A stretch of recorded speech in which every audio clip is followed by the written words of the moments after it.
YouTube, what's up? Welcome to the movie theater for part 6 of Silent Hill 2 with a Therapist, brought to you by Konami, who were kind enough to send me a code, and I'm grateful for that because my God, has this playthrough been wonderful. Thanks for making the effort to go through this with me. I know that I am moving relatively slowly, but I hope that that's okay. I like to take my time and admire and analyze and all that fun stuff. So, the night of filming this, it is Halloween 2024. Ooh, spooky. So, it kind of works out. But seriously, thanks for being here. Leave a thumbs up, leave a comment down below. If you're not subscribed to the channel, please subscribe to the channel. If you're watching my videos and you're not subscribed, please take a second and hit the subscribe button. If you don't want notifications, turn them off. But subscribe to the channel. It makes a huge difference for me. I know it's not a big deal for you necessarily, but it makes a big difference for me as a content creator. So, do me and James a solid. Hit that button. All right, here we go. Non-existence. Dude, these posters are so great too. They're obviously alluding to something. Non-existence coming soon. Oh my God, does that mean my wife doesn't exist and we're gonna find out soon? I was here. Artificial sky.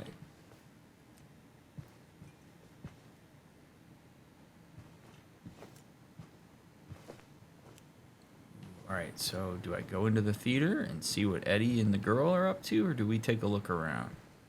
Owl Creek Bridge.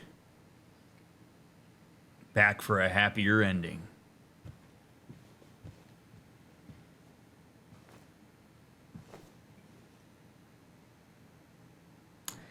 Even that, I mean, even that has the sexual overtones. Like, this game does not shy away from that at all.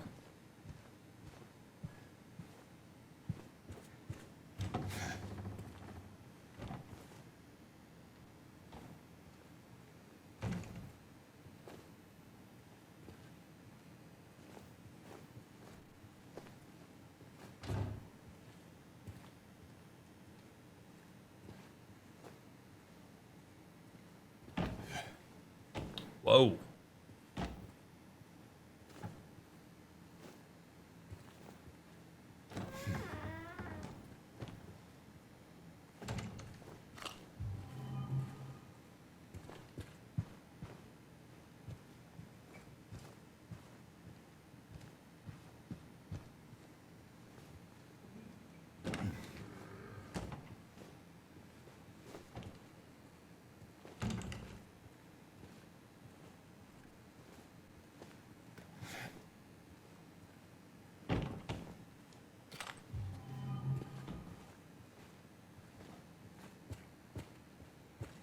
I don't think I've ever seen that before, where the toilet's sideways like that.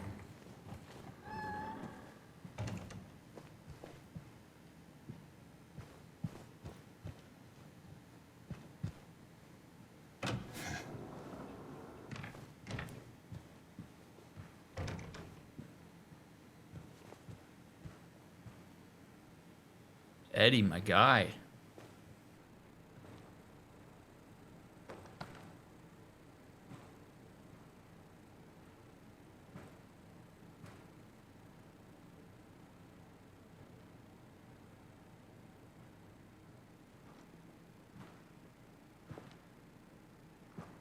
Eddie? Oh. You're, James. We met back at the apartment building. yeah, I remember.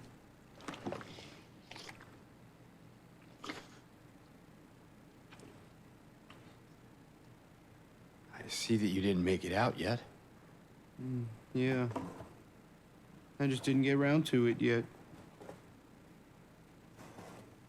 Well, at least you got your appetite back.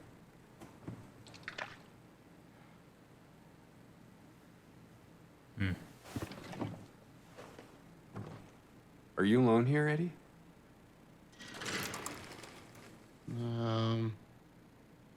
No. Well, That's probably just Laura messing around. The little girl? Laura, is that her name? That's what she said. I'm gonna go look for her. You coming?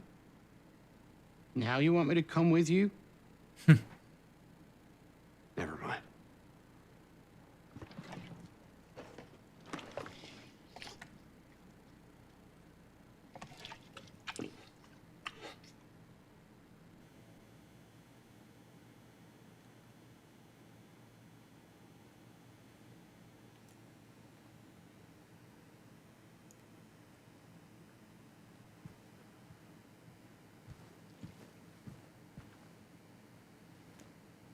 Huh.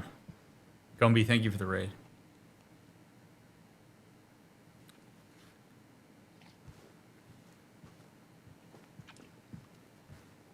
Who is that girl, anyway? I don't know. All I know is her name. I swear. So he's eating strawberry ice cream, it looks like. Didn't you want to go after her? Better hurry. Laura can be pretty quick when she wants to. Suit yourself.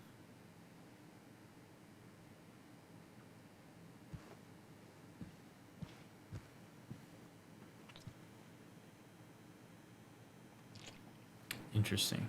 Okay.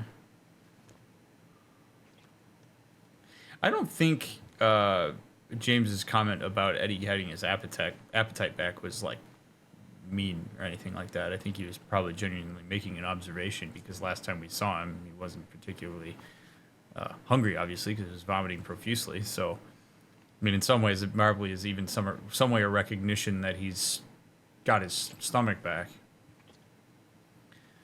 Eddie did not seem to like it, and I think that there may be some residual reaction in the sense that Laura called him a gutless fatso when she was sitting next to him. And I do wonder the extent to which, I mean, unfortunately, a lot of folks who are anywhere on the spectrum from like overweight to obese have to deal with preconceived notions from the people around them. And unfortunately, overweight folks are not represented particularly kindly. Generally, they historically have been represented as buffoons. The idea that like being fat is a choice, which to some extent there are ways in which people contribute to their weight, and there are certain lifestyle decisions that people do make that are counterintuitive to trying to maintain a healthy weight. There are also, it's way more than just eating. There are people with medical conditions that facilitate being overweight. There are certain medications where the side effect of it leads to extra weight, and there's not a lot that you can't get away from it. Like, there's a lot of nuance in the conversation about how people, like, how their bodies are. But unfortunately, Eddie is a person who, like anybody who's in a marginalized group, is very readily condensed to like a single trait. So I say this, the juxtaposition of this is, I suppose, somewhat interesting because I'm 6 feet tall. I'm slender. I'm pretty athletically built. I'm white. I'm a dude. I am represented with an immense amount of nuance in the media. Like, my identity, I've been everything from a superhero to a crime lord to, I mean, you name it. And a white dude, a middle-aged white dude, has been represented in that. There is such a huge amount of diversity. And so as a result, when people meet or interact with me, they see, like, they're more likely to see Ryan, or there's more likely to be question of what I'm like instead of making certain assumptions. There are assumptions that people make about middle-aged white dudes, don't get me wrong, but for the most part, I live with massively diverse representation. So there's not really a lot that you can hit me with or condense me down into a single story about. Unfortunately, a person, say like Eddie, who is a young white dude, but is a heavier guy, it's really easy in times of distress, or if you want to hit him with something, you just go, "You're fat." So, and that comes along with an oversimplified representation. So you're probably a bumbling idiot, you're a joke, you're a person with poor impulse control, you're dirty, you're gross, you're a person who could do better for yourself, but you choose not to. Like, these are all the nasty things that people sometimes believe about folks who are heavier. And so Eddie is at a disadvantage when he is engaging with people like Laura, who are going to reduce him down to that. And then he, unfortunately, as many of us do, integrates that into his story about himself. Now, there is likely some really significant insecurity as a result of that. Some of that may come from the way he's been socialized around that. Some of that may be self-produced. I mean, it very well could be that Eddie looks at himself and doesn't find himself to be particularly attractive and doesn't have fit a standard that he would like for himself, and that's something that's worth taking into account as well. And there may be aspects of himself that, and maybe he doesn't see his weight as an issue, but other people do, and so he has to live with the distance of that. I mean, there's a lot of layering here that I could go a million different directions. I mean, as an example, there's for some folks, carrying a heavier body is a way of, it's like a subconscious protection, where if I'm bigger, I'm insulated. I am more likely to be able to absorb stuff. There's like I mean, again, I could go in a lot of different directions, but so it's like, you know, as part of Eddie's heaviness have to do with blocking out insecurity and insulating himself. All sorts of psychosomatic stuff. Regardless,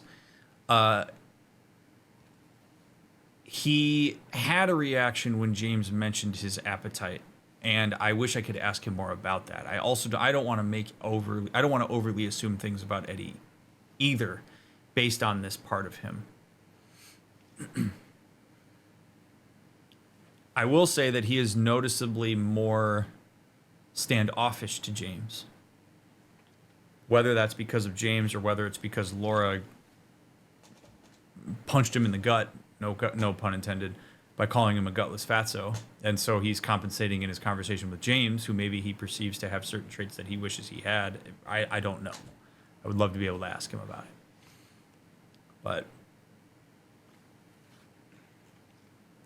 really important to understand the way that the moral of this story is, it's really important to understand the ways in which oversimplified, inaccurate representation affects the assumptions we make about people we don't know and the things that we see. Humans are visual animals, so we tend to operate off of things we see first and make assumptions about that, and then we go from there. So I would love to be able to ask Eddie more about his reaction to James and see what he says.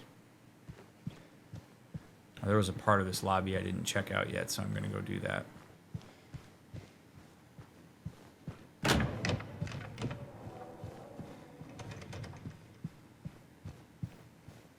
But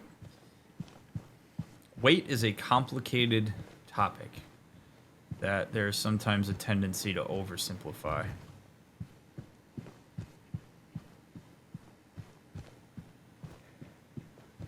And he has to fight against that representation. And it's probably internalized, much of it.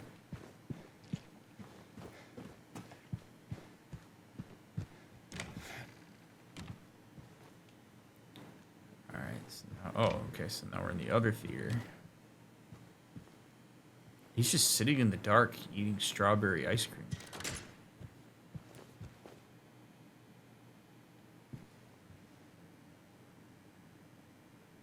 Laura? turning on the screen.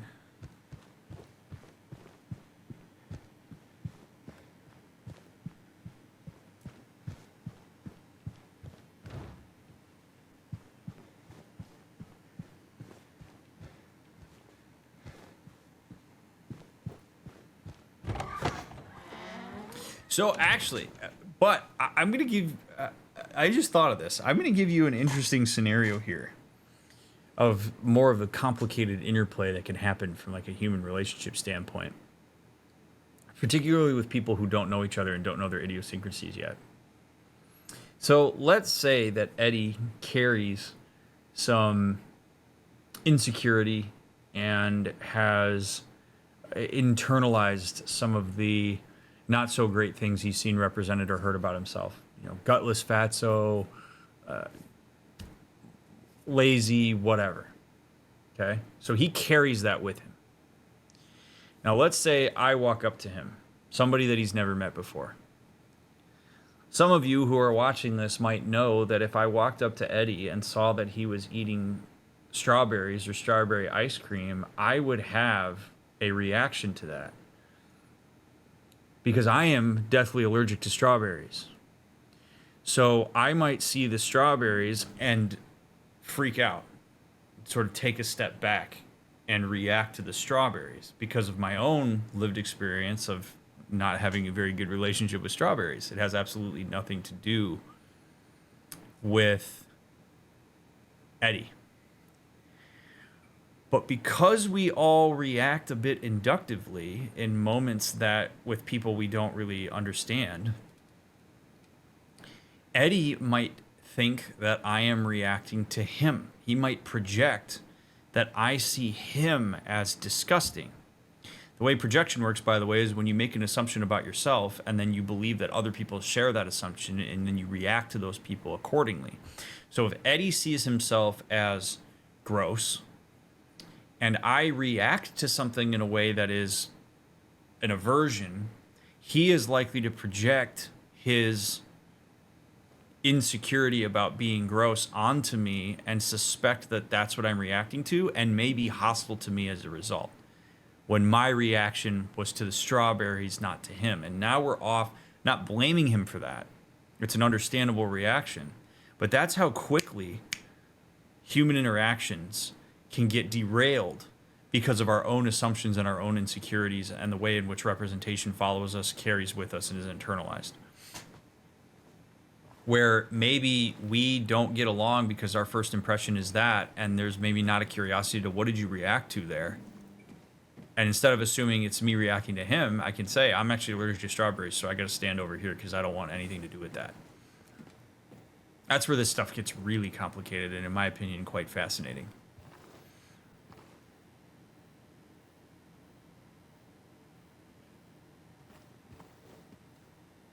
Rogue Shadow, the reason I didn't go there is because I'm a psychologist. I'm not a, I don't work with people's like nutrition and stuff. So that stuff is a bit out of my scope of expertise.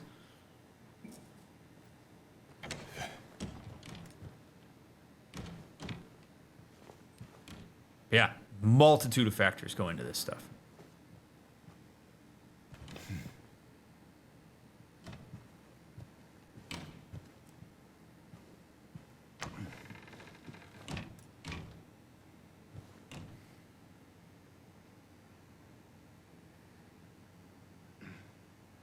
This is cool. Film preservation and handling. I wish I could read those more easily.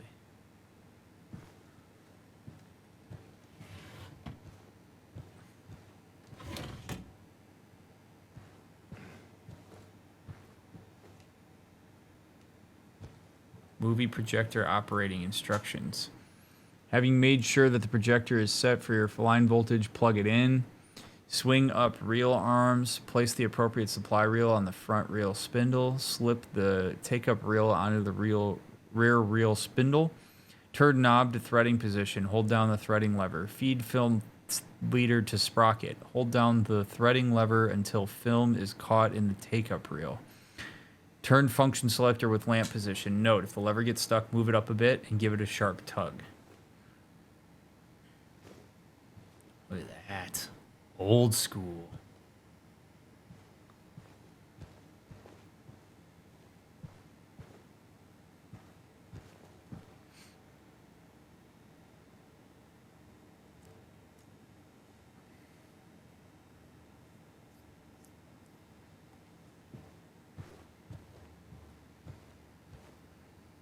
I had a roommate in college who reacted a lot like Eddie. She'd take innocuous comments very personally, and even if the other person explained it further. I got to be careful not to spend too much time talking about this because I could go on for this for a long time, but human interaction and communication is incredibly complicated. If I haven't already emphasized that enough. It is so hard for all of us to hit the nail on the head with every person we come across in every interaction we have with them. Even people that you are super familiar with. You can miss the mark. This is where understanding the way that projection actually works is so important. Projection is a word that is misused all the time. And so, again, to reiterate on this, it's when you have a certain assumption that you make about yourself and you believe that other people share that assumption, that other people see the thing, in this case yourself, the same way that you see it. And so instead of being curious about where they're coming from or being curious about a person's reaction or giving them the autonomy to make their own decision about you, you don't give them the benefit of the doubt and you interact with them based on your own assumptions about yourself. So if I believe that I'm annoying, and I assume that everybody else shares that belief that I'm annoying, I'm going to compensate for that if I don't value being annoying as a ideal trait. Where I may speak less in a social scenario out of a fear of being annoying, or a fear of being seen as annoying, or assuming that everybody already believes that I'm annoying. And when we all do this simultaneously in our interactions, it causes a hellscape of misfires from a communication standpoint. So if somebody says something that's relatively innocuous and you are super steeped in one or more insecurities about yourself, and that innocuous comment that has nothing to do about you pings that, you are likely to personalize it and believe inductively that that person is making a comment about you, not because they actually are, but because you're assuming that they believe the same thing about you that you do. So now you have people in a series of compensations when they're interacting with each other, trying to preserve things that are vulnerable, and that almost never works out well from a communication standpoint. So yes, there are things like microaggressions absolutely exist. I am not trying to negate the existence of that. Microaggressions aren't even always, it doesn't have to be intentional in order for something to be a microaggression. But if you are a person who has a tendency to believe that everybody sees you the way that you see you, and you get pretty reactive to that and personalize the things that people say without giving them a chance to explain where they're coming from, you are likely to push people away. Because you're not giving people the autonomy to draw their own conclusions about you. Similarly, if you believe that, say, you're annoying and a person tells you that you're not, they interact with you in a way that suggests that they actually really enjoy your company and they want to engage with you, you may actually block connection because you might not trust their belief or their autonomous decision that you are somebody they want to engage with. Which then becomes a self-fulfilling prophecy. Because if you don't give people the autonomy to make their own decisions about you and act on that, people will get fed up with that. They will get fed up with trying to justify their own beliefs about you in lieu of you seeking some level of reassurance for your projection. So you have to understand the times where you are more susceptible to doing that because you may be inadvertently stymieing your own human interactions. So just be mindful of that. Obviously be mindful. And, similar, there's just, I'm going to leave it there I could go on forever about that. Forever. But that's how complicated human communication is. And it's really fascinating stuff because we're seeing some of that in some ways play out even in that small interaction between James and Eddie. How do you navigate a situation where somebody takes what you say as a microaggression? Acknowledge it. Acknowledge the impact that it had on them and say that you intend to do better and that you would be curious to know if there's a way in which you could avoid that in the future. Just have a conversation about it. Own it. Like, oh, okay. I didn't realize that. I hear that it is. I appreciate you telling me, and I see that that had an impact on you. I acknowledge that. I was trying to communicate this. Is there a better way for me to communicate that to you? Because I'm not trying to aggress. You know, you have to acknowledge the impact before you can get into your intent. Because again, not all microaggressions are. It's not like you meant to do it. So sometimes it's a learning process, but you always acknowledge impact before asking somebody that's been impacted to acknowledge your intent.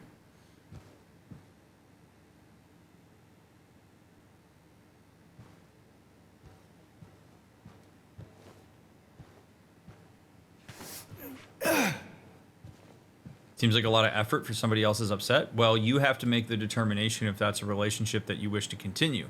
If James has any interest in having an amicable relationship with Eddie, then he's got to do some work. If James doesn't care and doesn't want to maintain a relationship with him and doesn't want to, do better by that relationship, then he doesn't have to care or change any of that.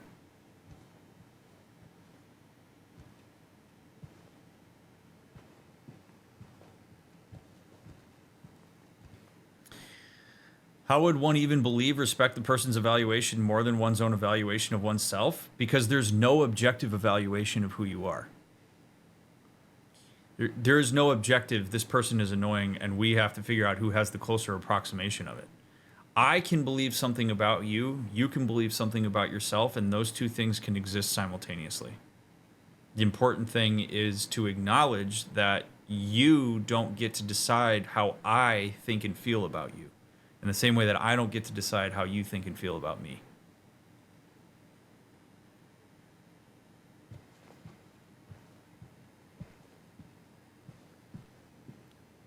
And that's why it's important for you to control what you can control, which is acknowledging and understanding the ways in which you block yourself from meaningful interactions via projection or otherwise.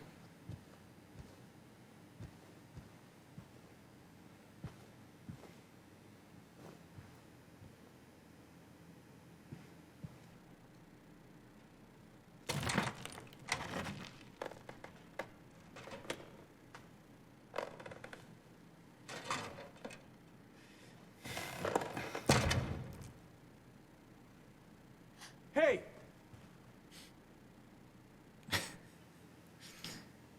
I'm a bit interested in James's fascination with her. I don't really understand why we're so quick to pursue her other than the fact that she mentioned Mary. And I guess maybe he thinks she has some connection to her.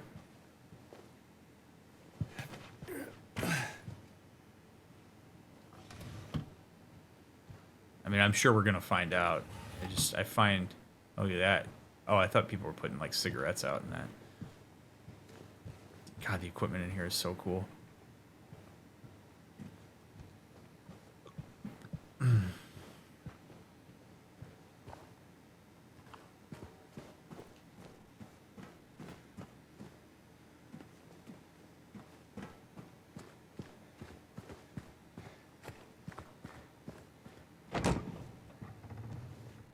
Oh, now I know where we are. Okay. Laura, stop! It's dangerous!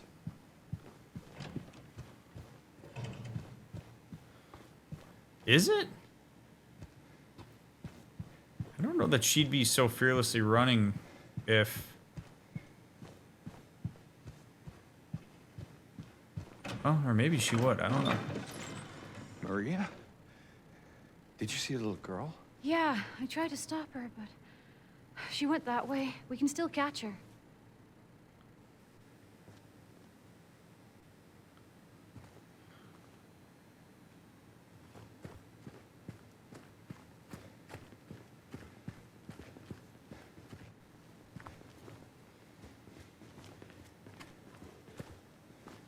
Yeah, I don't... Yeah, our pursuit of her is odd.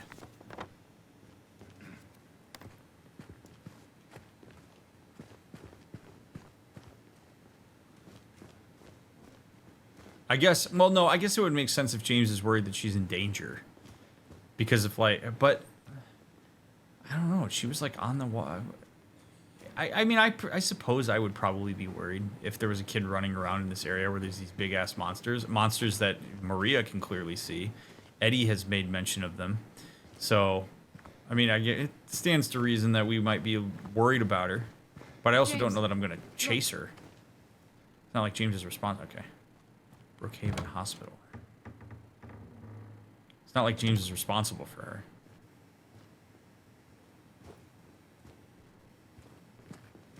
Brookhaven Hospital.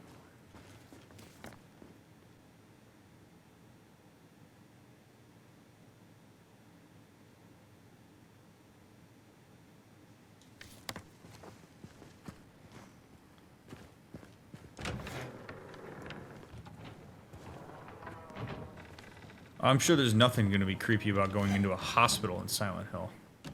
Shotgun safety rules. We have shotgun safety rules in the lobby of a hospital? Crow, high velocity buckshot.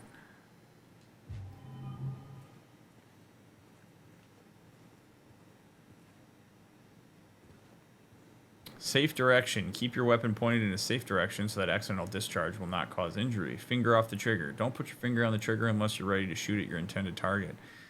Keep your weapon unloaded while in storage. Only load your weapon when you're ready to use it. Is that a gun cabinet? In a hospital? Yeah, but it's empty. Somehow that seems worse. Make sure the rooftop door is always locked. Yeah. Who's walking around here with a shotgun? Sure hope it ain't the pyramid guy. Please keep the noise down. Effective immediately to our visitors. If you are visiting between the hours of 9 p.m. and 5 a.m., please be prepared to present valid ID. Where did she go? I don't know. Let's look around.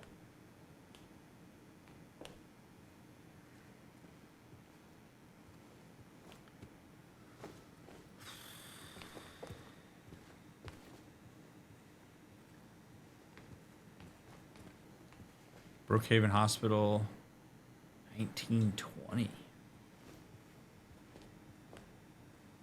Hey, a woman statue with a head on it. Hospital map. Oh my god, that is... There are so many rooms. I'm gonna be here for a while.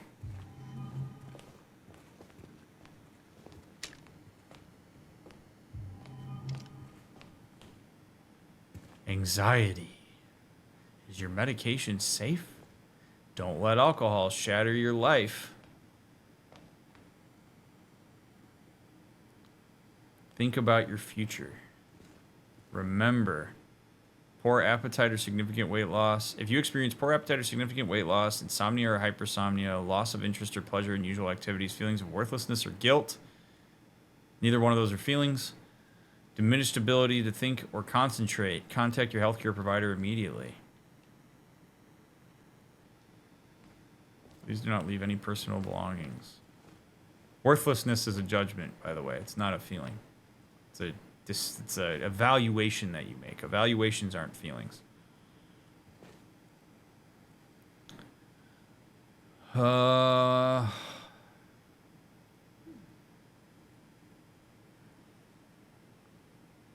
I would be curious to know how many of these are actual pamphlets in this hospital and how many of these are maybe connected to James's experience. So we saw his aversion to alcohol when we were in the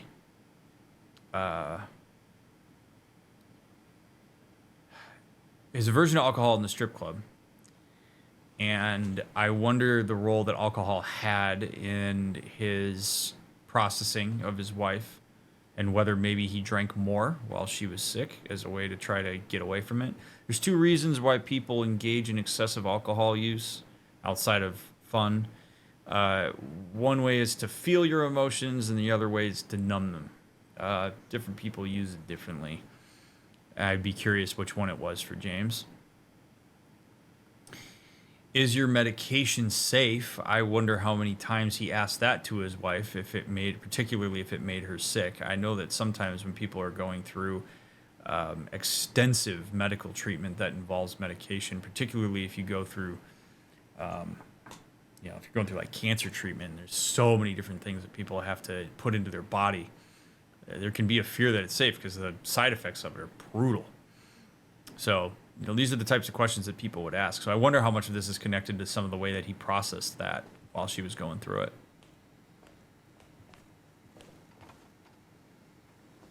What's the intent with specifying the difference in what's a feeling anyway? Oh, it's an incredibly important thing. I talk about this in my streams all the time. It's incredibly important to differentiate a feeling from a thought or a judgment. The reason being is because an emotion, a feeling, is your brain and body having a physiological response to the environment. So if there's something in the environment that is unknown to me, I experience a spike in anxiety because anxiety is a risk mitigating experience that's designed for us to be prepared to deal with an unknown.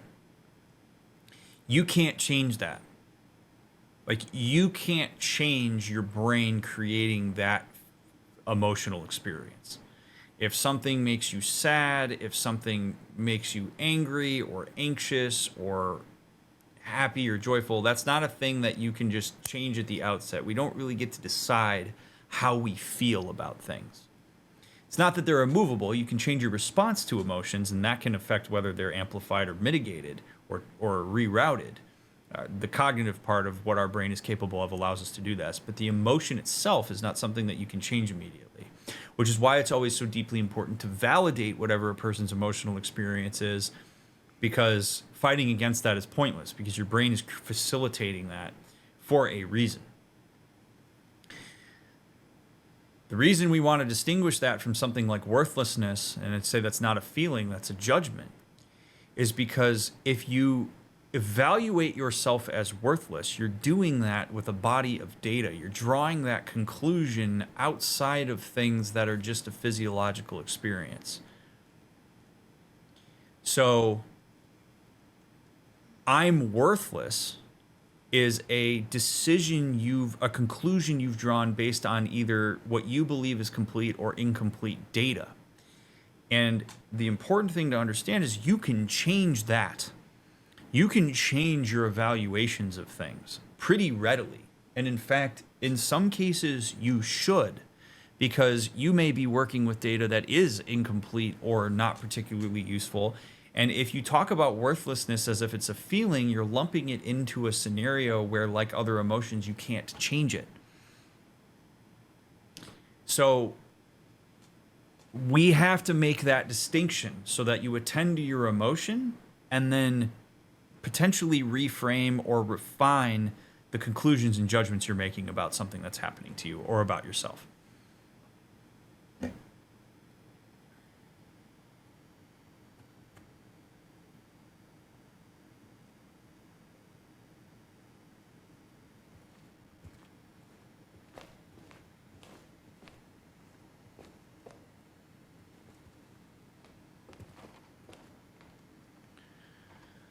Okay, let's keep it going.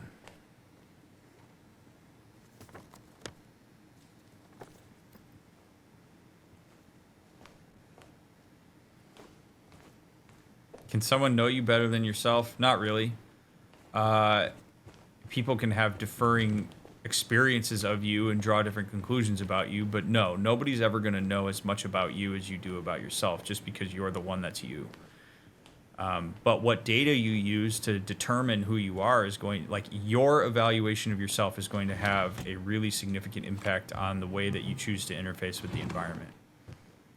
What you choose to borrow from others, what data you use to confirmation bias yourself, etc. I mean, there's a lot of complexity that goes into stuff like that.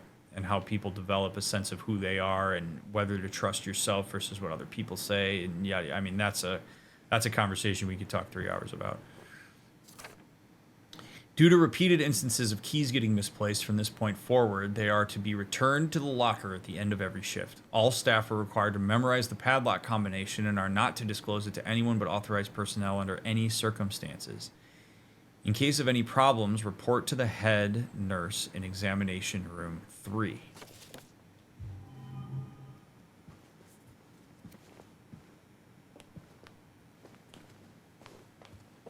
I love the decor. Attention, oxygen must be turned off when not in use. Understandable. Revolutionary method for treating neurosis. Ooh, I'd love to read what that says. The director requested the files of the 3 crucial patients. You know which ones. Could you please bring them to his office?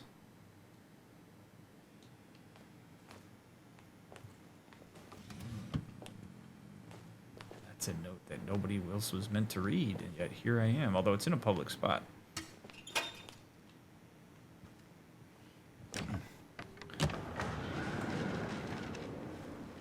God, this is so great. I just...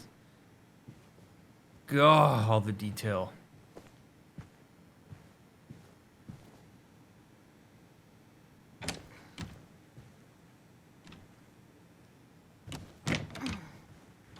Attention employees. Find peace and blank. Oh, they're the puppies. Oh, Looks like there is a key in there. yeah, that's the padlock. Combination, though. We should look around. Might be written down somewhere. Thanks, Maria. Have you played video games before? You seem to have an innate sense of what we can do in them.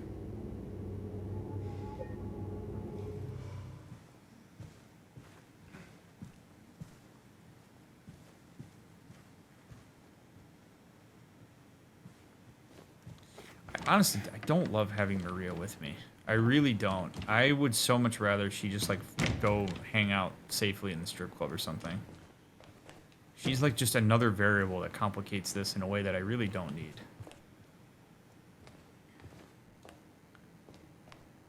Dr. Hughes and Dr. Atkinson in the garden. Ooh, that's creepy.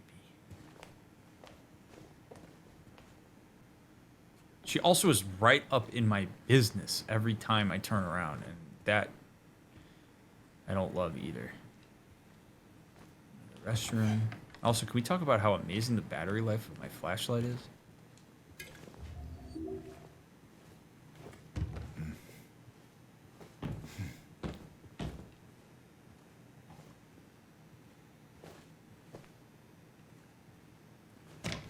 I know, I feel like Dwight in The Office when he turns around and Angela's there and he's like, ah! Like, every time I turn around, it's like, there she is. Hey.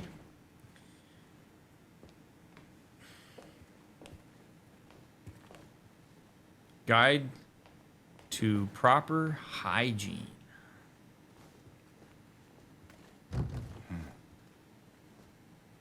right, this is a keyed door.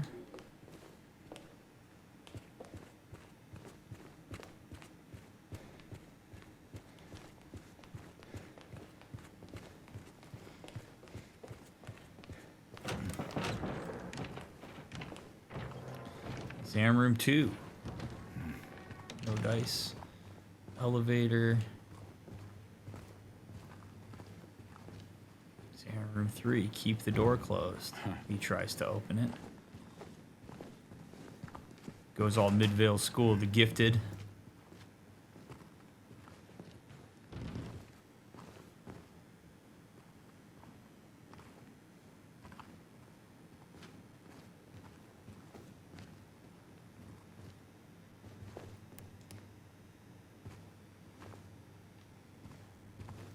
Dice on the elevator. Don't know why I thought that would work.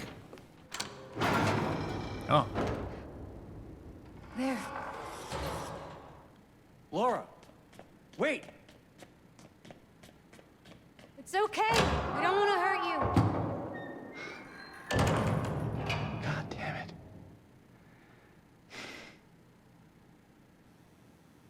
Why would she run from us? I don't think she likes me very much. But why? I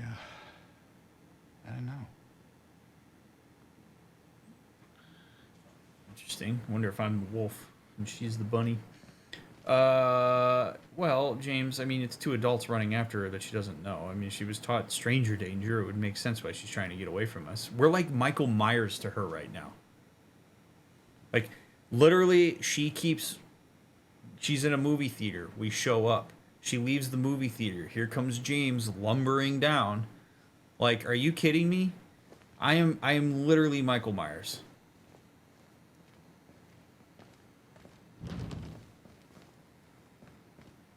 I don't blame her at all for running.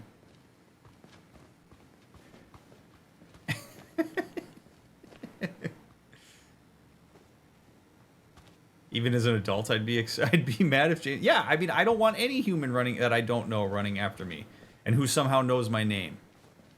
Laura didn't tell us her name. Just because she made mention of Mary doesn't mean that I'm entitled to engage with her.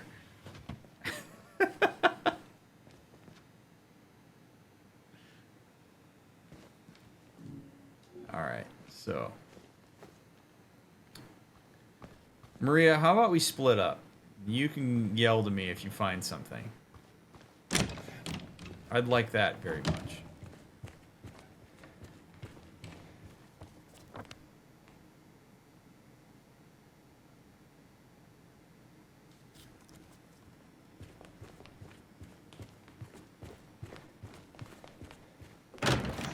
Yeah, Scooby-Doo rules is right.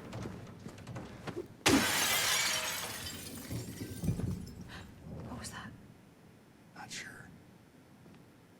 Better stay on your guard.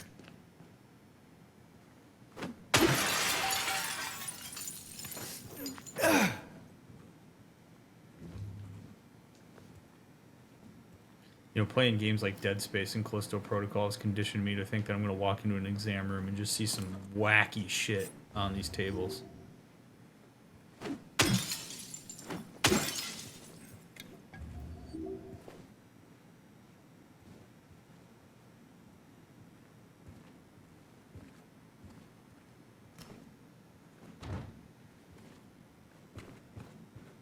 Keep the door closed. Somebody didn't listen.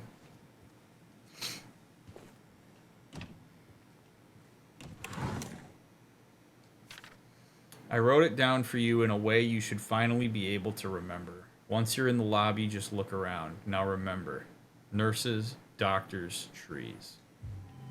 I really wish I put the puzzles on hard. Really wish. I'd love to know what the difference is, but we're too far in.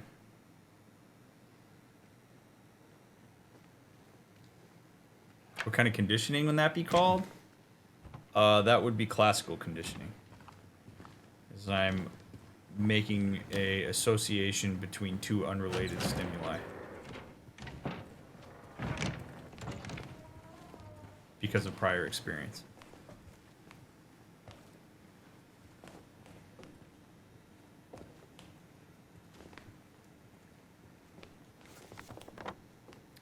Nurses, doctors, trees.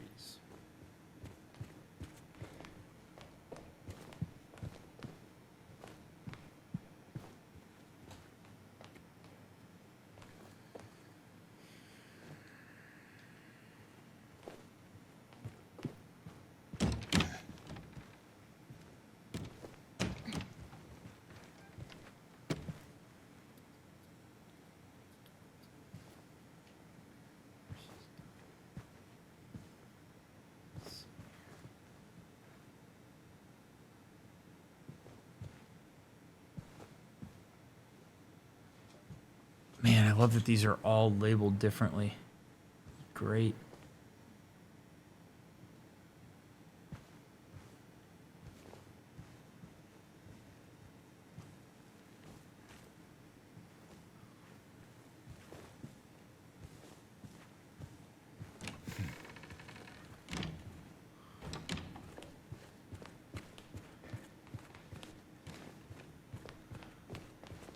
So there's 4 trees. There's 2 doctors. And about 1 million nurses.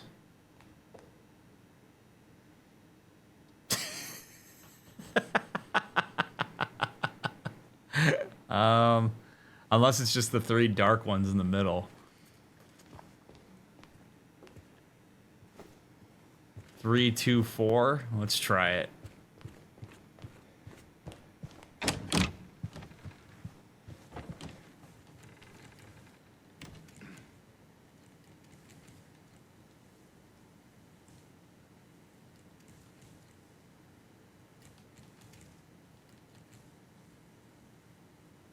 No. Okay, good.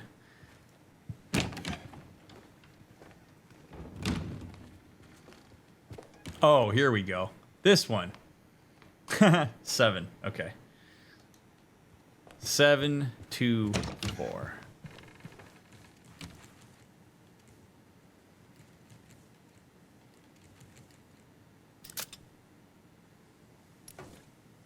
Look at all these Second keys. floor? Basement. Of course. Can't you read, Maria? It literally says basement on the key. Look at all these other keys. Well, let's just take these. Collected the basement key. Sweet.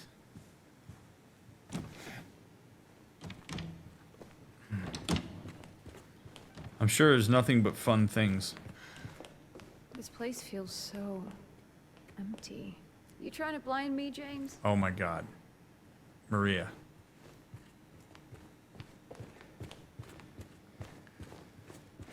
I really want her to go away. I really do.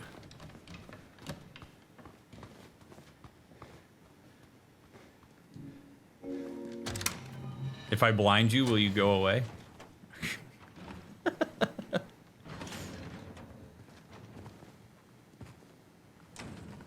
Oh, this is great. I love it down here.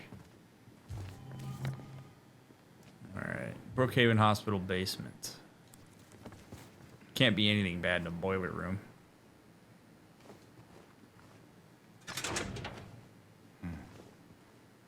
At least there's gotta be at least 1 or 2 tetanus shots in here, right? You know, if I grab all this rusty shit. Hey, this one's open. Maria. It's an elevator. Nope. Doesn't work.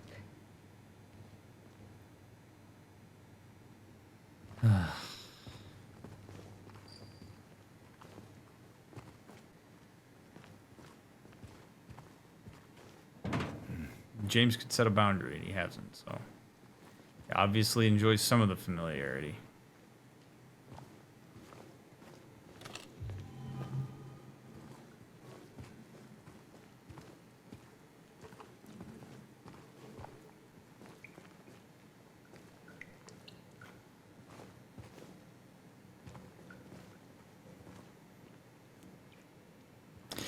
So, okay, just for funsies, if we continue our line of theorizing from the last part about how Maria is a simplified, hypersexualized version of Mary, intellect wouldn't be something that James would necessarily download into the fantasized version of his wife that he was carrying with him while she was dying. So if this is a manifestation of that object, she would not be particularly intelligent or observant or carry any of the nuance or of that with her, because you don't need it. It's just simply not part of it. She has the same voice. She has the same, cadence. But you don't need her to be somebody who's a bastion of deductive reasoning.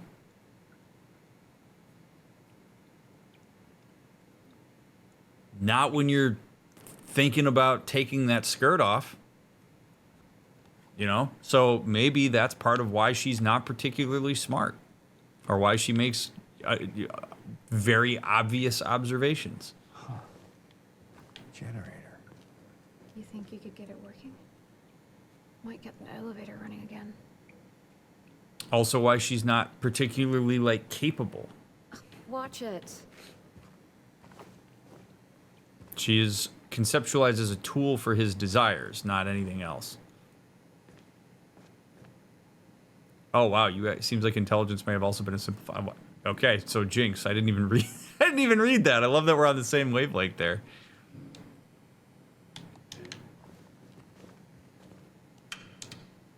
Oh, it doesn't work. Go figure.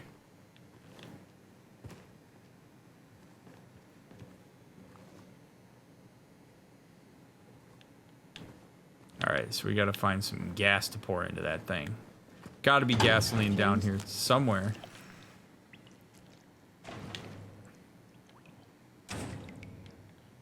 Stay there, Maria. We gonna get new enemy types? We gonna get a more nuanced version of my wife to beat up? Oh shit. Or am I gonna turn my light off and panic?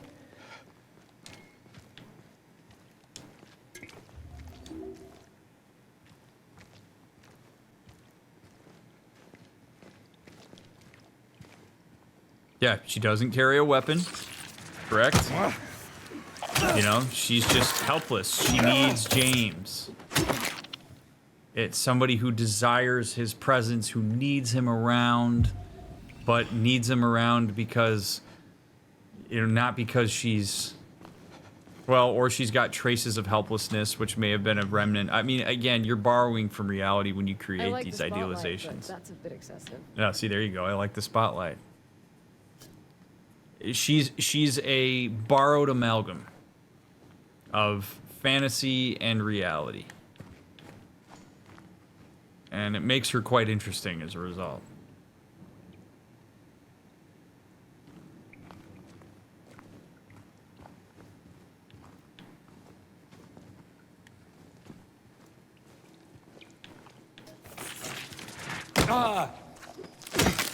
Well, you all just...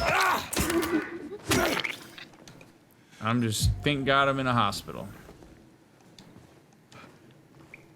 Hey, look. Gas can. Perfect. Gasoline. Danger. Extremely flammable. I think they're gone. For now. I'm just going to put this in my pocket. Yep, good. Nice. Good thing I wore my extra large jacket.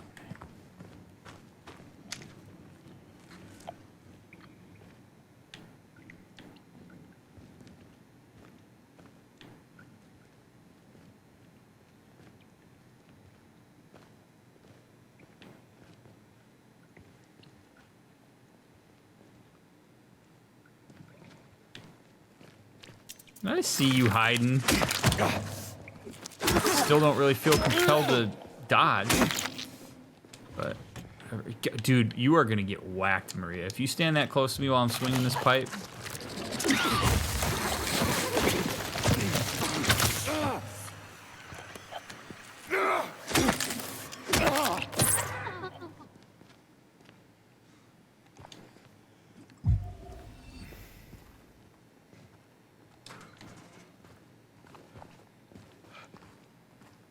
I don't even know where that came from.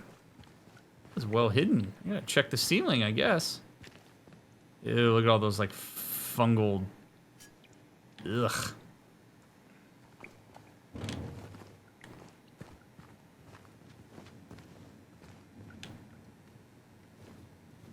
How'd you like to be the people who had to come down here and do laundry? Yeah, no.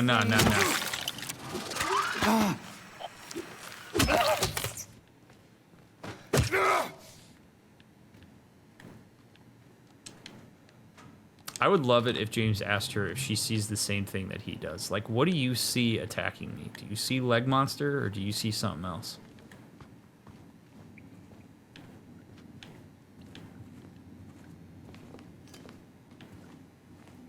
An affirmation. Powerful. Running low. Bleach, white laundry detergent, starch, white sheets. The amount of bleach you use is getting ridiculous and the sheets are not getting any whiter. I won't ask questions. Just end it. Ooh. I mean, you gotta sterilize this shit.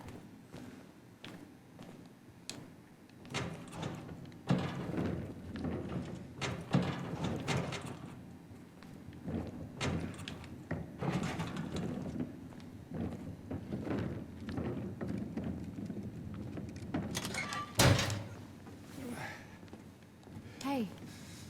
Where are you going? Into the next room. Don't worry.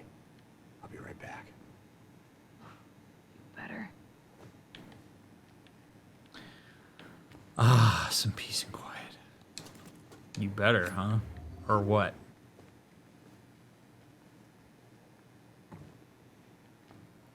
$275 gallons of gasoline just chilling downstairs in the basement. Brookhaven Hospital. Plan of expand in 1932.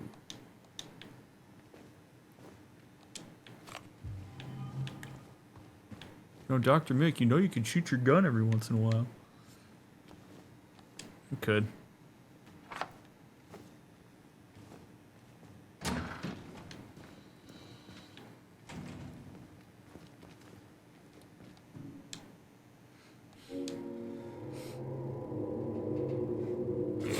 Yes. Suck it out, James.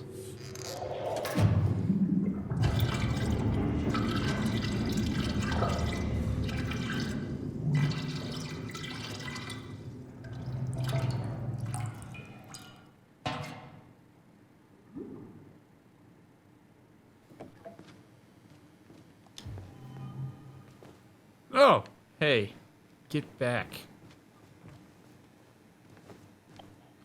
No way that gasoline is still good. And now I'm going to shoot my gun. Now that I have a filled gas can in my pocket, I'm shooting my gun. 'Cause that's how I roll. Maria likes them dangerous, and that's how I am. I'm a bad boy. Dangerous bad boy.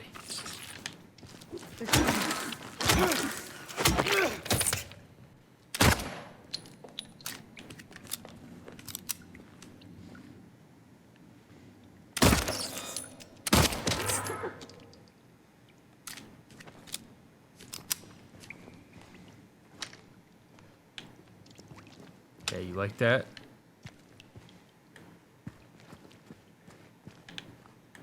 Chemistry? Pff, I'll leave that to the chemists.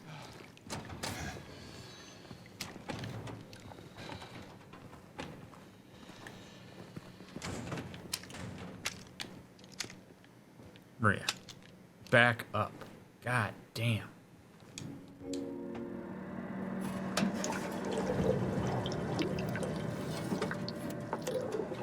I would be terrified to turn this on. Are you kidding me? Look at this thing. Hodgepodge. Alright, let's hope we don't blow this place up. Let's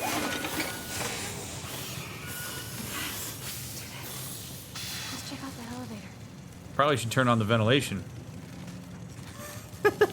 Dude.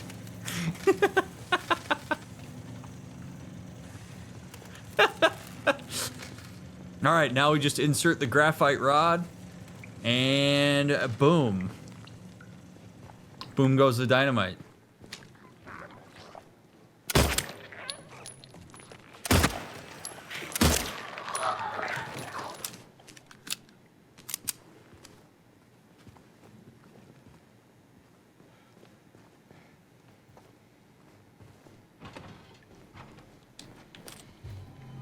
Is it over?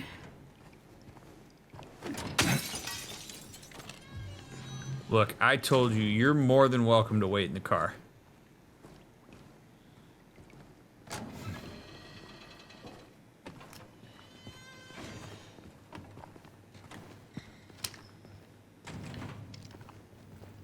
Again, would not confidently ride this elevator.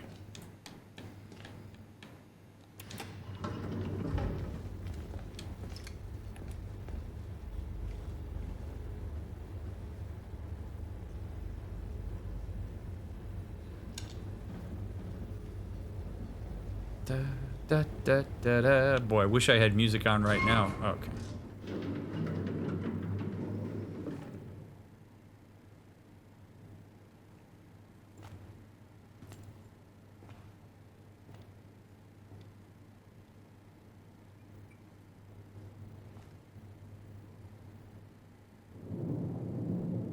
Hmm.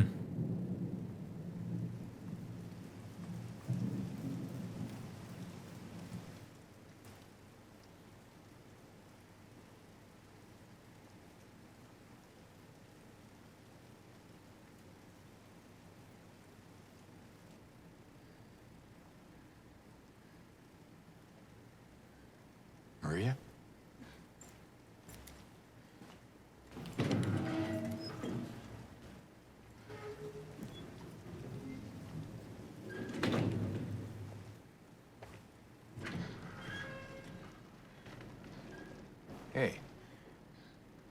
You okay? I'm sorry. That's fine. What's going on? Are you hurt? It's nothing. Probably just a hangover.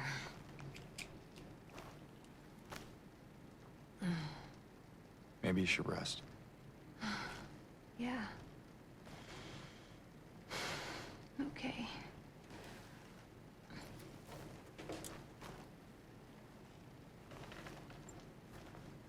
Ugh, that mattress. Oh my god. Hmm. So comfy. I'm gonna go look for Laura. I'll be back as soon as I can. James?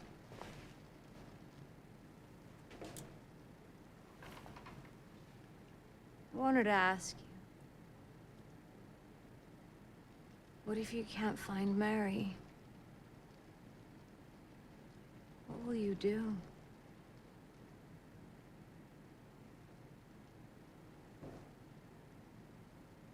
I haven't really thought about that.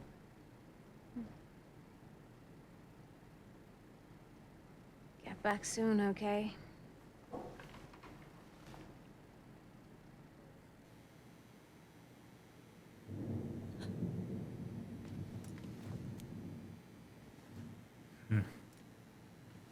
I appreciate the honest answer on that. Take care of what matters most, leave the rest to us.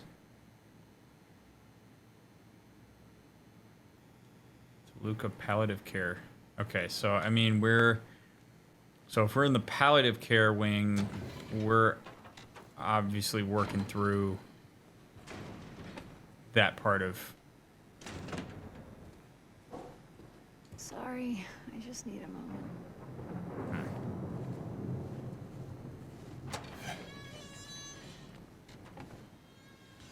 That's yeah, that's a whole vibe.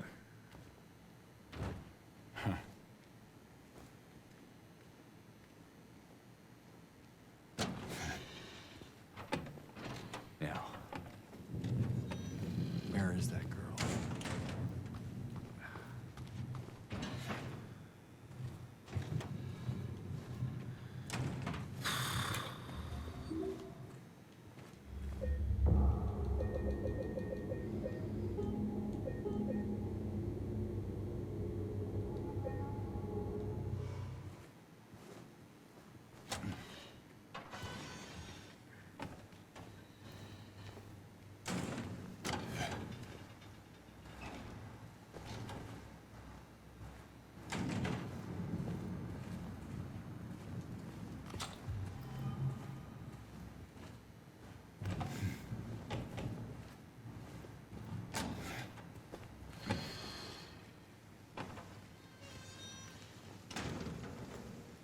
Staircase. Okay, cool.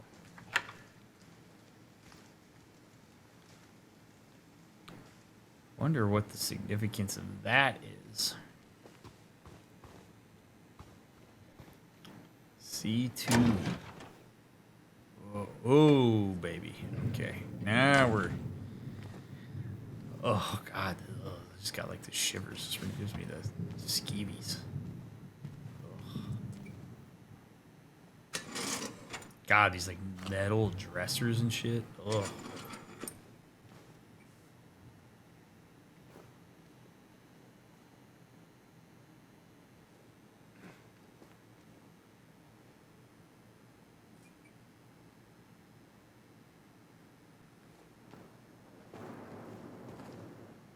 Oh, 0.9% sodium chloride injection. Well, like even the bugs and stuff in the fluorescent lights, it's just so I cannot get over how unbelievable the detail in this is. It's absolutely fabulous. So awesome.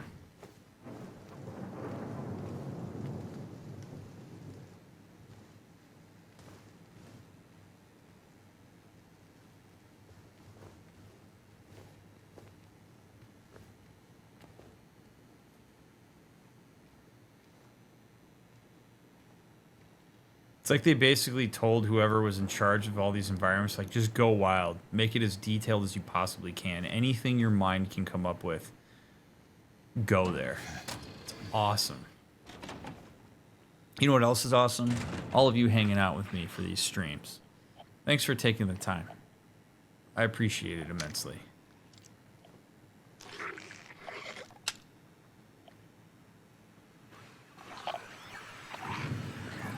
Heels clicking. Oh, wow.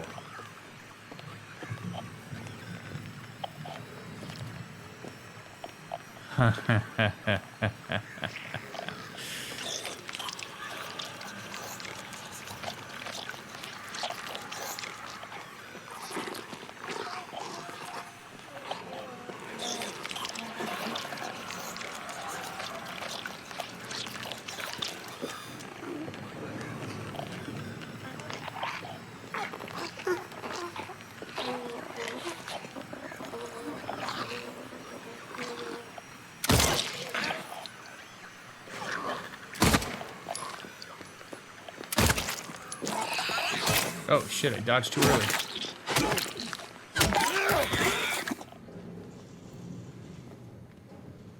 Well.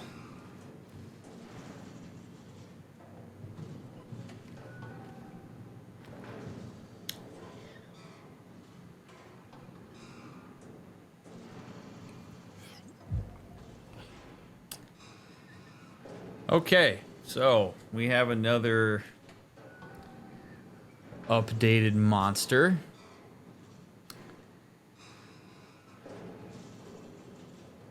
I agree. Not particularly subtle. Sexualized nurse. So,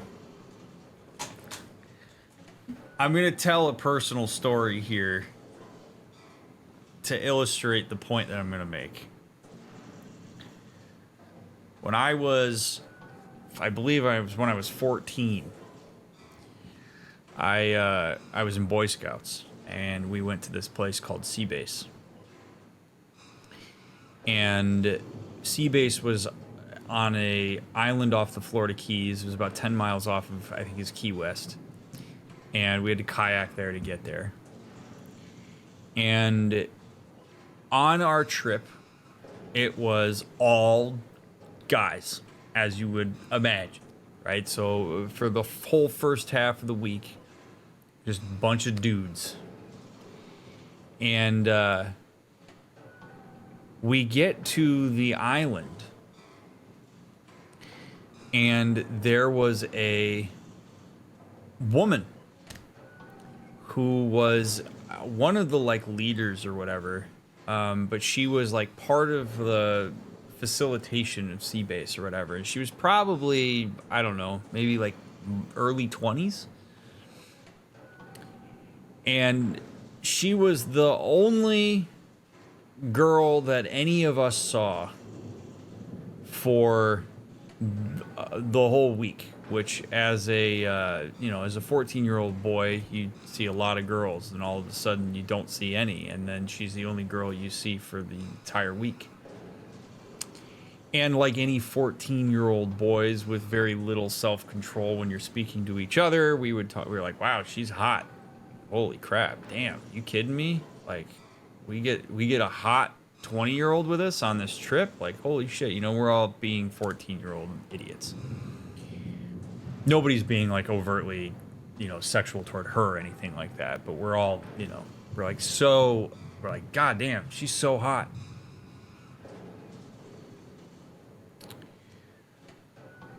Fast forward, we leave Sea Base, we get home, and when we returned to, we actually had to leave, we had to evacuate because of Hurricane Charlie, but when we get back, we took a group photo. She was in that photo. So fast forward, I guess, a couple months or so, and we all received that photo as part of the commemoration of that trip. And wouldn't you know it, when we open it up, and I see her, my first thought is, she's not attractive at all. To me, to my taste. Now, why would that be?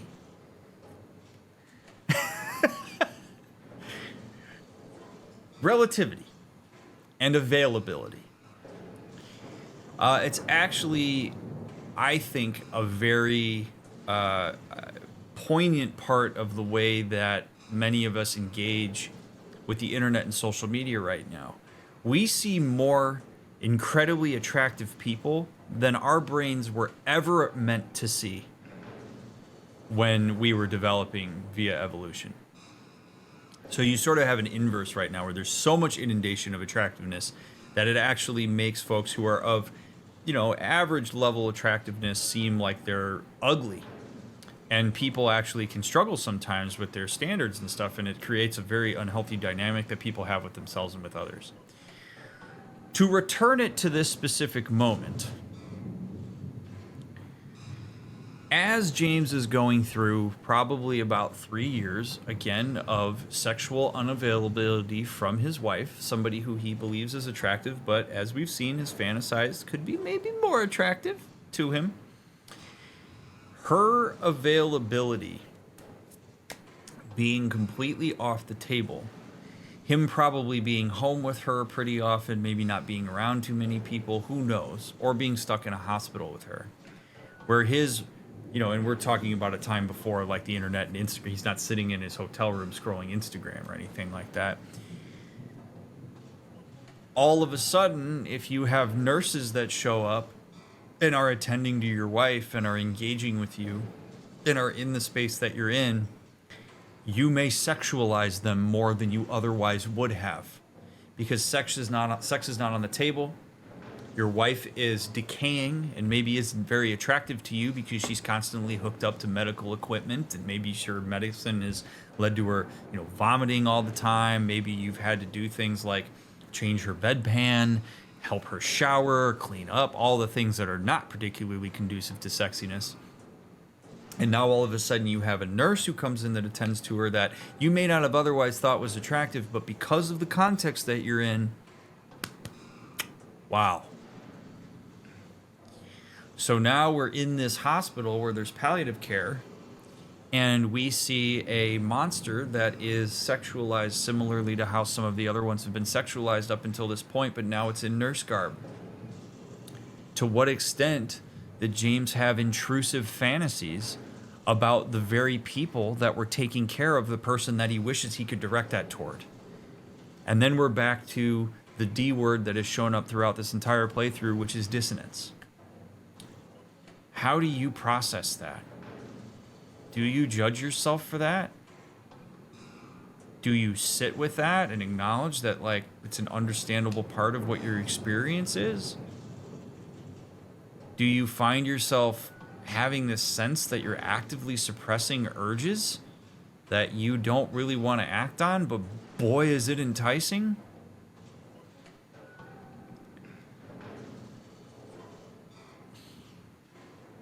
I don't think it's any accident that we have run into this in the hospital. I will also point out that we are seeing yet another person who is headless, and it is enshrouded by cloth. Also, that red square is quite interesting. That is showing up on that person's mouth. It also shows up as the save spot for us, so I wonder what the significance of the red square is. But we've got cloth, enshrouded head, but we have essentially sexualized nurse. Which was, incidentally, harder to kill than many of the monsters we've come across to this point. Which may mean it's much more, like, recent and salient and strong. Also more fully formed. So, as I've said countless times so far in this playthrough now, our boy was really struggling with what his experience was while he was going through this. I can only imagine how torn in his own mind he was and the level of judgment that he cast on himself and maybe continues to cast.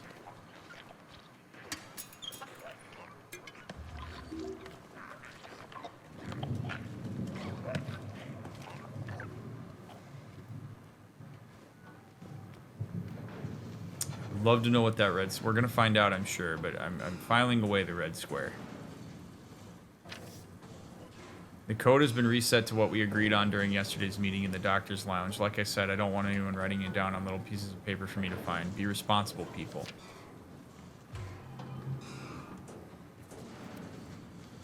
Would there be a way for James to get back to finding his wife attractive if she had gotten healthy again? Yes. I would even go so far as to say that there are probably some ways that he could find his wife attractive even while she's struggling. But this is a very real thing that people deal with. And, I mean, the most common version of this is just people dealing with aging. And the general idea that we tend to see represented that as you get older, you become less attractive, which is not true. You're just attractive in a different way. But yes, he could. But he doesn't. That doesn't include him lying to himself. You do have to be real.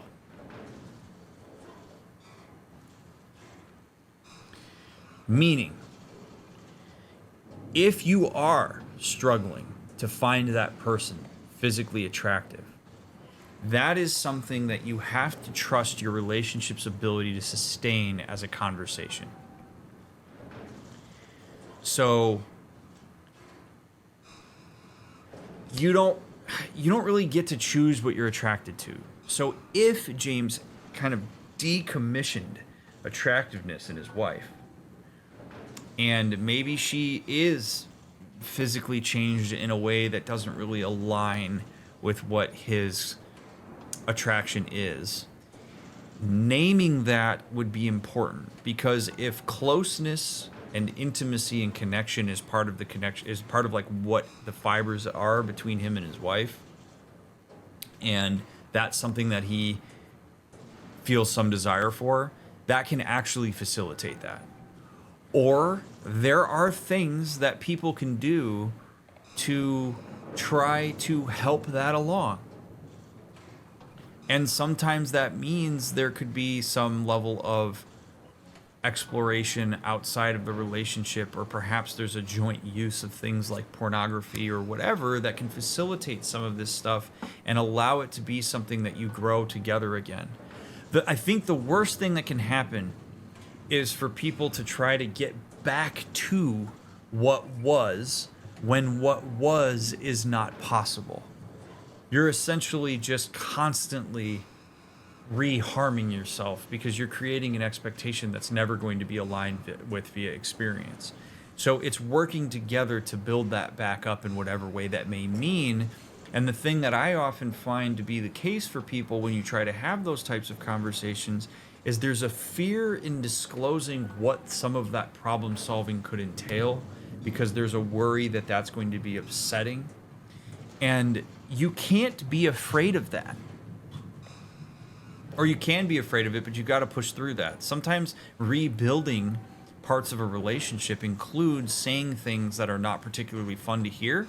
But if there's trust in the relationship, as this is something we're trying to figure out together, so that disclosure is deeply important, it's got to be said.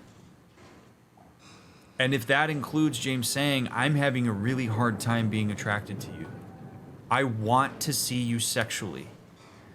But it's so hard for me to do that because for the last 3 years, I saw you hooked up to tubes. I wiped your ass. That's not something I ever imagined I was going to have to deal with. I saw you vomit profusely. You puked your guts out on my lap. You were constantly weak. You weren't you. The you that I was attracted to disappeared via your illness. And I don't blame you for that. I blame cancer for that. But it's made it really hard for me to get back on that train now that you've recovered as desperately as I want to, because I got stuck in fantasy while you were gone. And maybe that opens up a conversation of, instead of being intimidated by that, because that's an area where Mary could get stuck and essentially be like, well, gosh, I could never live up to that fantasy. I don't even want to hear about it because it's going to stir up all my insecurities. And that's not it. Maybe it's share a little bit about what you fantasized. Like, what did your fantasized version of me look like? And if he describes Maria, she might be able to say, like, okay, like maybe there's some stuff that I could do to make that happen if there's something that you're interested in. Maybe I could dress a little bit differently. Are there ways in which, I mean, all of it, put it on the table. So important. Aversion to communication is what kills relationships, friends. It really is. And I mean, I think it's pretty apparent that not a lot of that was happening. And with his wife's death, James, via that cutoff, doesn't get the ability to do any kind of processing or communicating with his wife in the aftermath. I'm not saying all of this has to be communicated while she's sick, but he doesn't have the opportunity to close this up with her. So now he's got to do it for himself, and that's an incredibly hard thing to do.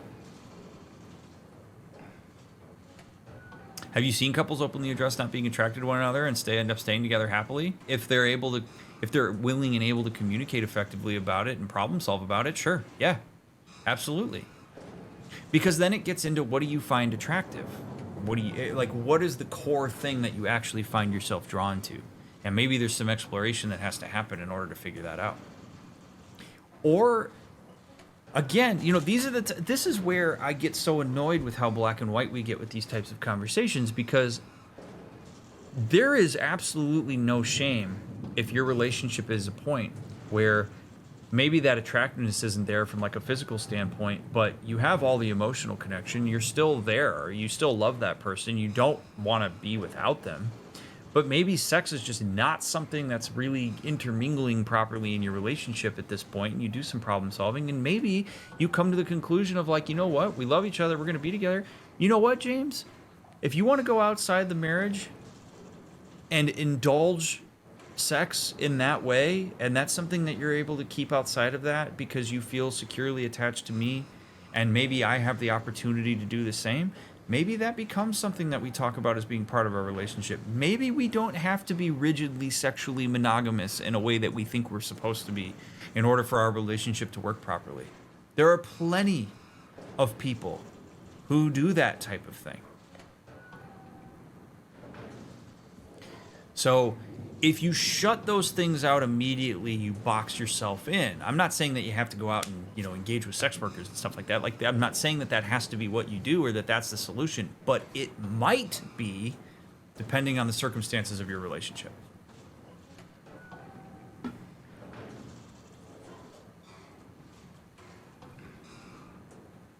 So that's really what all of this comes down to.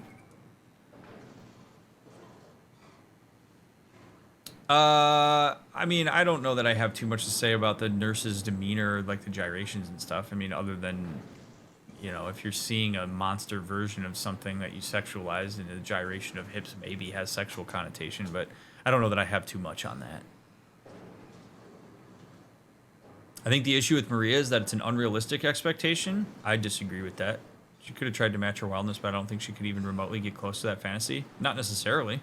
I entirely disagree with that. I mean, maybe she physically couldn't get there depending on what she looked like while she, or like what she was dealing with in the aftermath of the illness, but not necessarily. Again, it's not about Mary being Maria. It's about Maria is a representation of certain aspects that he's integrated with Mary that complete the desire thing that he has that's not available to him. Like that's the kind of, and again, that's where communication is so deeply important, because if James says exactly what, if he describes Maria to a T and Mary says, I don't want to cut my hair and make it blonde or anything like that because that doesn't feel like me, that's okay. But now she has insight into something that James is attracted to and has been fantasizing about, and that's the important piece of the conversation. These are the things that people get averse to. Honestly, if I want to make a meta comment about this entire game, something that I'm appreciating maybe more than any other playthrough that I've done so far is this game facilitates conversation about things that people don't want to have conversations about. And I appreciate that immensely. Like, I have had the opportunity in this game to talk about so many things that people hold deep, dark, and away, and is so important to have represented and actually discussed and verbalized. And that makes this playthrough a very unique and good experience for me because of that. This is real shit, man. Like, this isn't... This isn't fantasy.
Oh, I hit the wrong button. God damn it.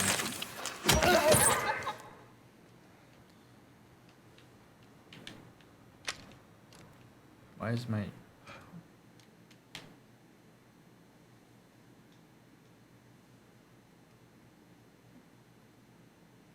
The hell? Okay. That was weird. Yeah, the true horror. Disconnected controller.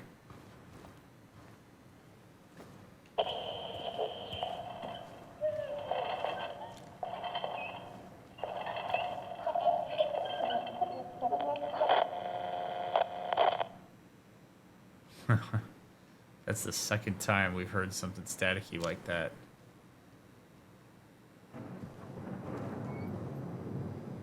Some thunder cracking outside. Oh, baby.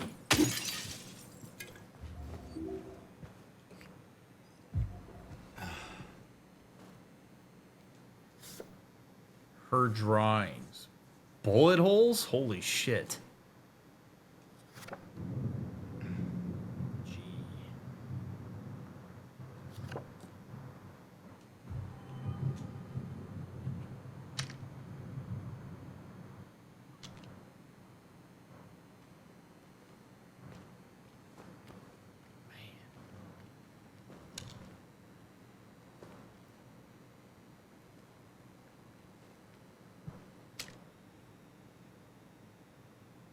This is like old school medicine stuff. The pictures of the nurses and stuff aren't quite as blurred out as we've seen heads in other areas. And my hypothesis on this is that the hospital is more recent in his memory. So maybe some of this stuff is not quite as foggy because this would be an environment that would be more available to him just because of recency.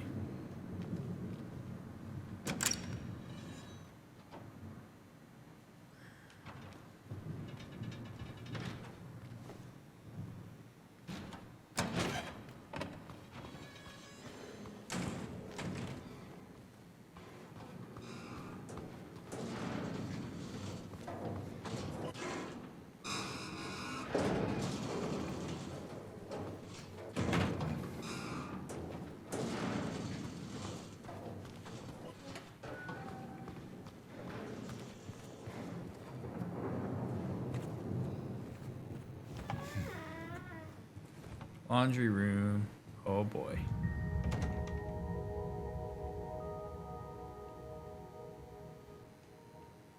Still don't know what those moments are.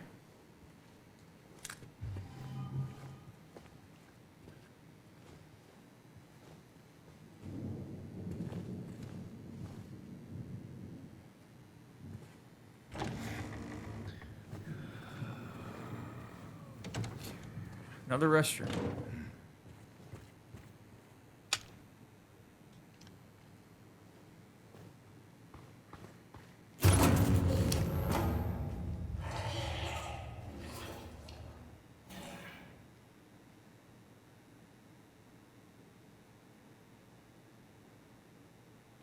Man.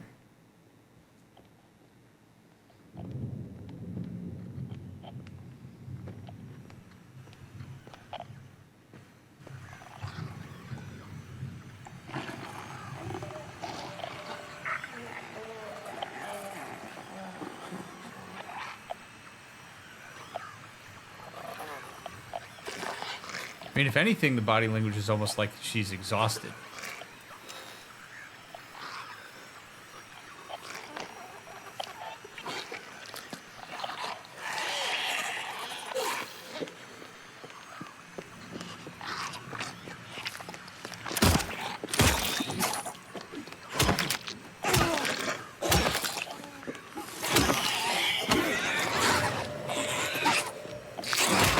Wow. Yeah, these things are strong, man.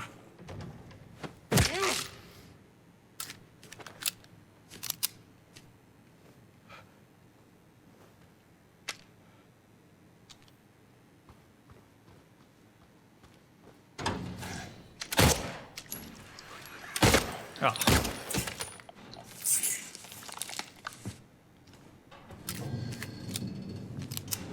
I mean, the only thing that I can think of with the fact that the nurse is holding a pipe like I am is if you wanted to continue some of the sexualization symbology, she's holding a rigidly phallic object. I don't know. I mean, that seems like a bit of a stretch, but maybe.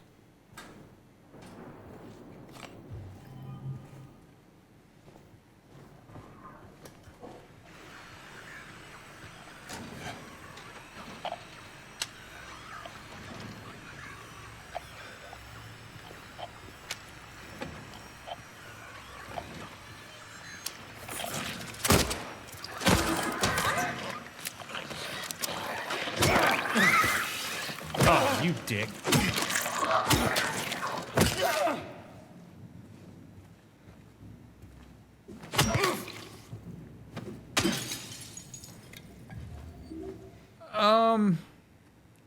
Oh boy. All right. How out in left field do you want me to get here? Because I could go a whole other direction if we get away from the sexualization of the nurses. And why would he conceptualize them as enemies?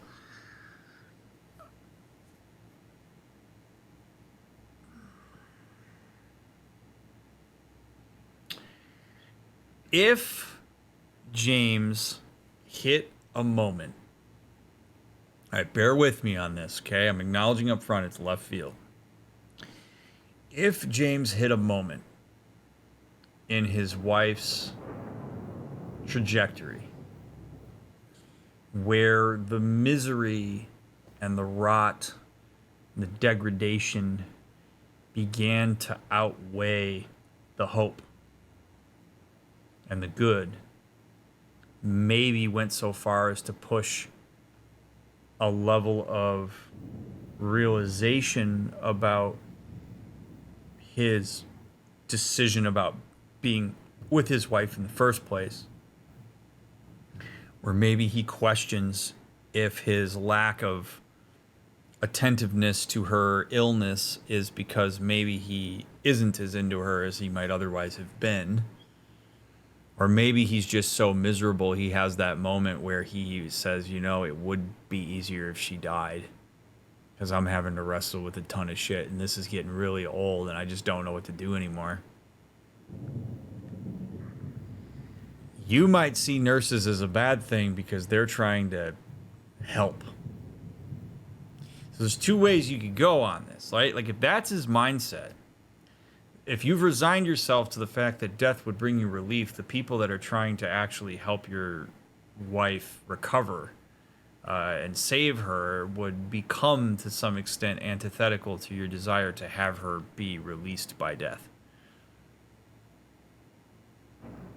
They are prolonging the pain, and they are preventing the relief. Yeah. So in that way, these are people that are doing something that you know, ostensibly believe should be good because they're trying to help save your wife that you love. But if that cognitive shift happened, there could be a split there. Or conversely, if he really did want his wife to recover and was desperate, albeit the pain, and the nurses and the doctors were not able to salvage her. Does he blame them for that? You know, unfortunately, the thing that doesn't get blamed enough when people have cancer is cancer. Because you can't look at it. You can't talk to it. You can't have a conversation with it. You can have a conversation with the doctors and the oncologists who know more about it than you do, and you can certainly shoot the messenger on that, and many people do. And doctors are prepared for that kind of thing. But you might place a lot of blame on the doctors for not doing enough when maybe they did all they could and life just isn't fair and cancer's a bitch and oof. I don't know. The reason I went in the former direction is because if I stand by my hypothesis that James may have had some hand in his wife's death, whether merciful or not, then the nurses and doctors would be enemy in that regard. If he was desperate to have her saved and doesn't know where to place the blame, maybe blames himself or wants to offload it to the doctors and nurses, there's that too. I don't know the answer. I would love to be able to talk to James to understand that, but these are the types of things that happen for people psychologically while they're trying to process stuff like this. Where do you hold blame and accountability? Where do you exert influence and control? And when you're dealing with somebody who's going through cancer, it's like you wish you could just reach into that person's body, find every single cancer cell, and rip it out of their body immediately with no pain. You desperately wish you could do something. And you can't. And that sucks. It's the ultimate loss of control, man. It's terrible. You watch somebody decay to something that doesn't feel fair and you have no ability to do anything about it. So what do?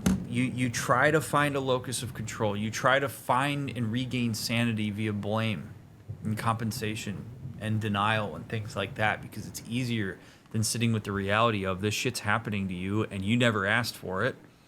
And why me? That question comes up for probably everybody that goes through something. Why me?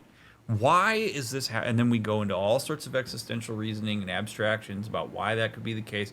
Is this karma? Is this because I'm a bad person? Is this because blah, blah, blah, blah, blah, blah. I mean, people go into all these abstractions that are not particularly helpful for them either. The reality is, your wife got cancer. Ionized radiation caused some cells in her body to start replicating at a faster rate than they're supposed to, and they started to eat her body away. That's what happened. And because humans carry so much symbolism in each other and so much meaning, it makes it that much more awful. So anyway, that's that's out in left field, but these are the types of things where if I'm talking to James through this, would love to converse with him about it, would love to know his thoughts, would love to know what types of things he was thinking while he was going through this. Like, really crack these conversations open with him. Are therapists prepared for that kind of thing also? Yeah, sure. People lash out. I've been blamed for things before. I understand. I don't take that stuff personally.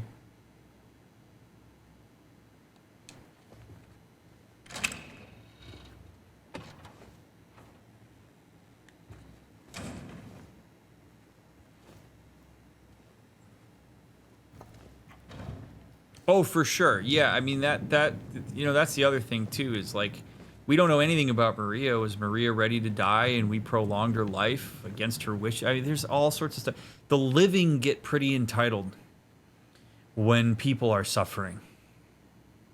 The healthy and living get very entitled to what they want for the person who's dying. That's why DNRs are in writing and are enforceable, because people have to have them because they don't necessarily trust the people who are living to actually let them go. That's like the one of the few ways you can control your own demise. Do not resuscitate me. You can get in big trouble as a medical practitioner if you violate a DNR.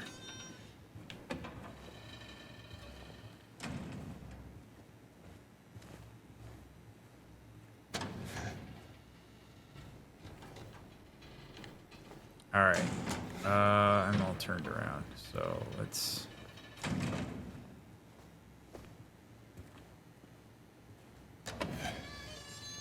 So many stories of family members fighting EMTs over that. Yeah, man.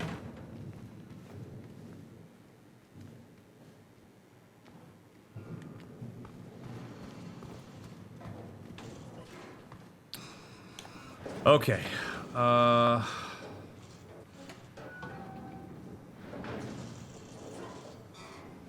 Director's office is probably where I need to go, so let's get sidetracked by exploration and conversation.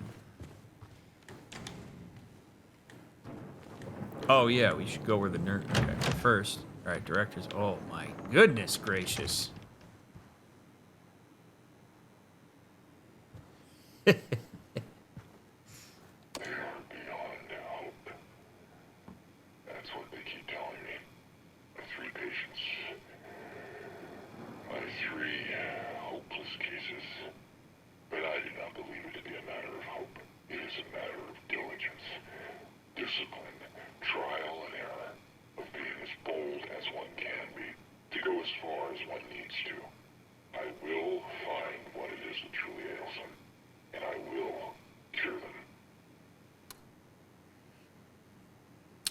I'm gonna listen to that one more time.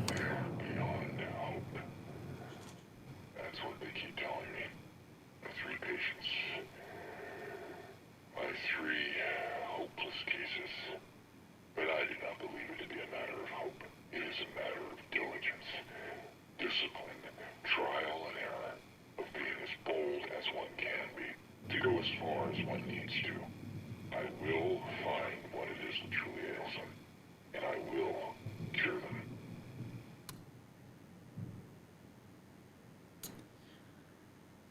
I don't know about you. This is going to be an interesting point of divergence, I think, amongst the masses that are watching this. As long as that guy is working with informed consent with his patients, that's the dude I want in my corner. I don't want the dude who throws his hands up and is like, meh. Like, yeah, I will do everything within my power to figure out how to get you through this if that's where you're at. Not unethical shit, not non-consensual test subjecting trial and error. That's not what I'm talking about. As long as we know what we're getting into, I want the doctor that's going to go to the lengths that they can possibly go into the depths of their hypothesizing to figure out what's going on if survival is something I want. I realize it's a razor thin edge. But I respect that. I respect that mindset. You do also have to hold, in reality, your limitations. I would love to help every single client that ever comes into my office reach their goals. I would love to be the perfect fit, figure it out for every person. And I will work my ass off for anybody that I'm seeing to do that. But I also recognize that I'm not the right fit for everybody. I don't have the specialization in every possible thing to be able to attend to the needs of every single person that ever comes across my caseload. So there's a balance there of recognizing when something is futile versus when something is still solvable and we have the energy and we have the go-ahead. There are people who are willing to go through experimental procedures and treatments because they are like, you know what, screw it. If Maybe if it doesn't help me and it helps somebody else, it gives the end of my life purpose, because I don't want to deal with the resignation that this is over. These things happen all the time. Hard decision to make because you're under duress, which is why we have to take great care in how we get people informed on what they're consenting to. It's why you also should ensure that whoever your power of attorney is and speaks on your behalf is somebody who actually understands your wants and wishes and can palate those types of conversations in a meaningful way. You shouldn't choose who you think you're supposed to choose. You should choose the right person to speak on your behalf and to sign on your behalf should the time ever come. You should absolutely make sure that it's somebody whose judgment you trust fully, if it's important to you. Anyway, that's an interesting recording. I would love to know more about the 3. It is beyond this conversation theoretical.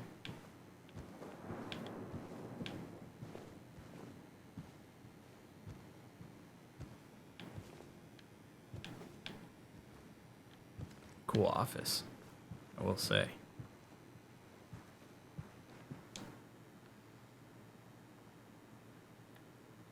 Oh, we got to find the bracelets of the 3 and it'll open the hand? What? Yeah.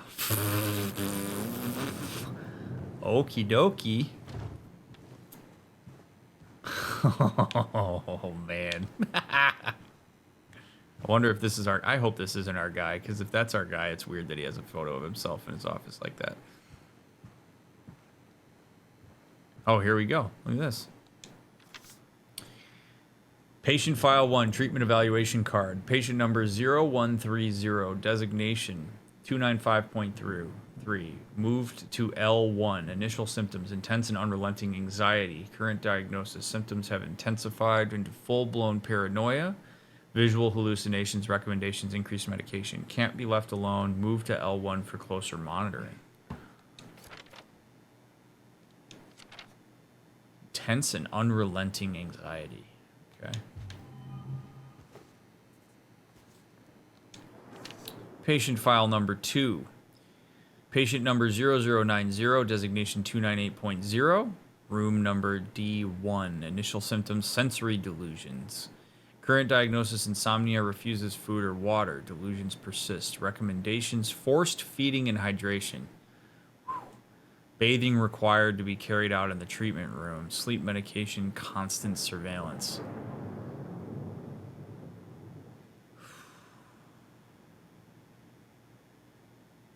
Oh, man. This is some of the most complicated shit ever. I'm going to tell you right now, this is the reason, one of the reasons, I did not go into psychiatry.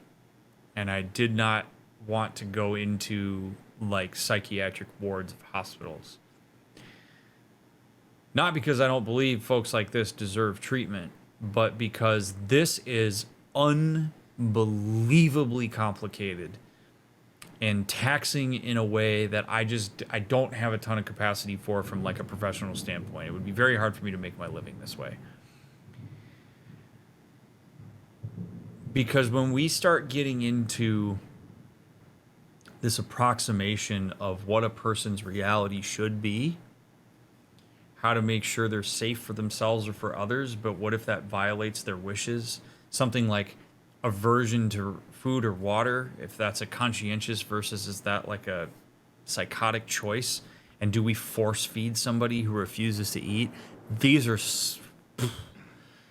Because there's no actual objective plane of morality for this stuff. Like, we've decided that we value a certain bell curve of the human condition, and that when people are outside of it, like, force feed and drink if a person is refusing it. We don't have an actual line of being able to understand if that decision is an autonomous choice or do we chalk it up to mental illness. And if it's mental illness, like, does that person deserve that treatment if that treatment is prolonging something that they, like, it just gets really intense and really complicated really fast. Forced bathing, forced feeding and hydration. to a person who is refusing food, a person who's having delusions as we estimate them, but are real to them.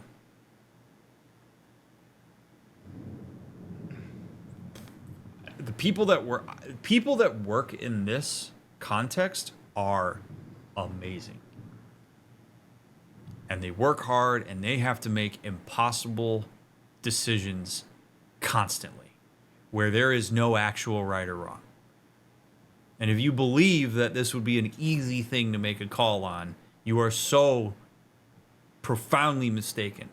And I hope you reevaluate that, because this is so hard. This is so hard. Oh my goodness.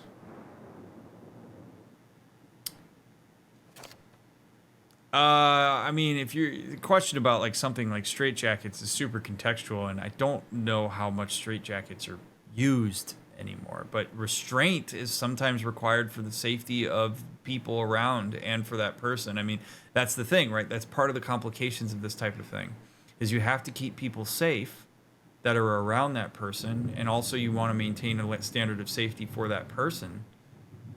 But what do you do if a person refuses to eat or drink? It's like when people are in prison. If you refuse to eat or drink, that becomes a problem in prison. Where it's like, is it ethical to force somebody to serve out their sentence if they say to you, I'd actually prefer to die than sit in a jail cell for 80 years? That's not an easy question. In my opinion, it is. But when we're talking about society at large and subjective needs and stuff like that, it becomes more complicated. Brutal. I can only imagine the kind of stuff we're going to be talking about here as we go through this mission.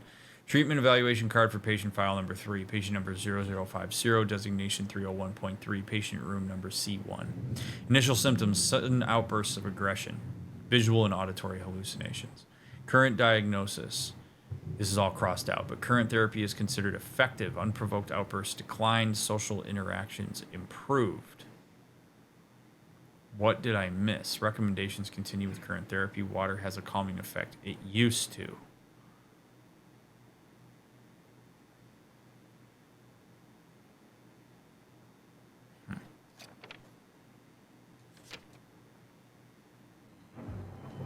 But just quickly to further a bit of the conversation, because this is, I'm going to be in sort of a weird spot as we go through this, whatever's coming up here, because I am not a psychiatrist. I do not work with severe psychosis. I have some understanding and education around how stuff like that works, but nowhere near to the extent that a person who works in a psychiatric ward and is a psychiatrist and works with severe mental illness is going to have.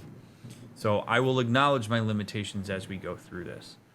But something that I want to lay out as a bit of a foundation here for some of these conversations that we're probably going to have is that the brain is an unbelievably complex organ to a point that we just do not really understand it that well. I think I've said that a bit throughout this playthrough.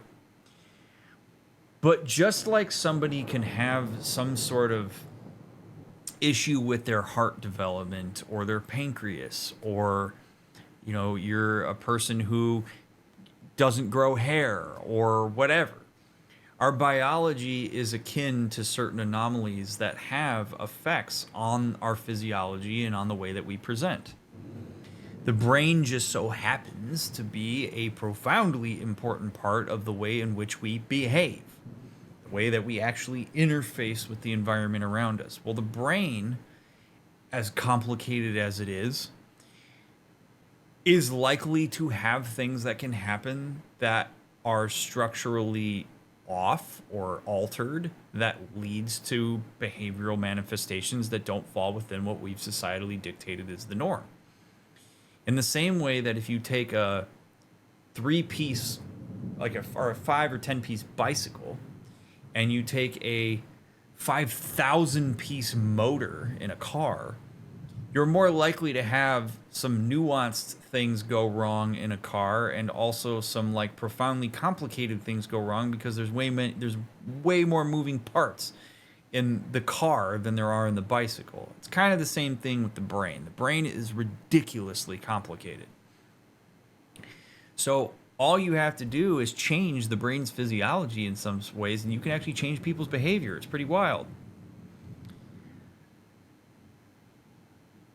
So when we see things, like when we hear about things like psychosis and hallucination, whether auditory, visual, etc., sociopathy, etc., I mean, you name it, we're talking about potentially some things that are happening where a person's brain chemistry is constructed in such a way that it lends itself to that presentation. In the same way that if you have a heart valve that doesn't necessarily work the way that we expect, is going to lead to cardiac issues. And then that leads to having to make maybe certain lifestyle changes or certain adaptations or whatever. And we tend not to think twice about those types of things. If a person's pancreas isn't producing insulin properly, we have ways of administering insulin. We have ways of treating things like diabetes or hypoglycemia so that people can live a relatively normal life. In the same way that we've developed some level of psychotropic medication that can affect brain chemistry and potentially move people back to a certain baseline that either we or they have deemed to be desirable. So this is where these things, again, get really complicated because we're all just organic vessels. And if you mess with that organic vessel in any kind of way, or if it's developed in a particular way that maybe isn't exactly what we would expect or is outside the bell curve, there are manifestations of that are really profound. And then how is that handled collectively? Where we've essentially said, well, if a brain operates in this particular way, that person should be hospitalized. As opposed to if a person's brain operates in this way that's maybe unobtrusive to the people around us and doesn't really facilitate any lack of safety, then we're cool. We'll let them go. Like, the person's an asshole, but whatever. I can set boundaries with them. I don't have to worry about it. Whereas, like, that person's psychotic and dangerous, and we should administer medication and stuff against their will. We've come a long way with our understanding of these things, but we still have a long way to go. So, again, I want to lay that as a foundation for, like, this is not simple. This stuff is not easy. When this guy talks about wanting to figure out a cure for these 3 people and solve the puzzle, he is talking about just an unbelievably complicated puzzle that he's going to try to solve. That maybe doesn't even have an answer that we would even understand at this point.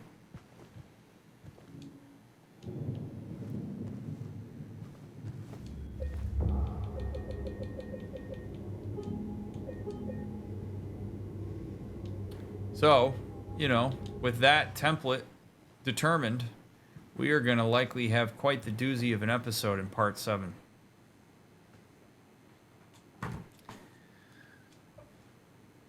Friends, I appreciate you coming out for these episodes. We didn't make it very far in the game, but my God, did we have a lot of conversation tonight. And I hope it was meaningful to you in some way.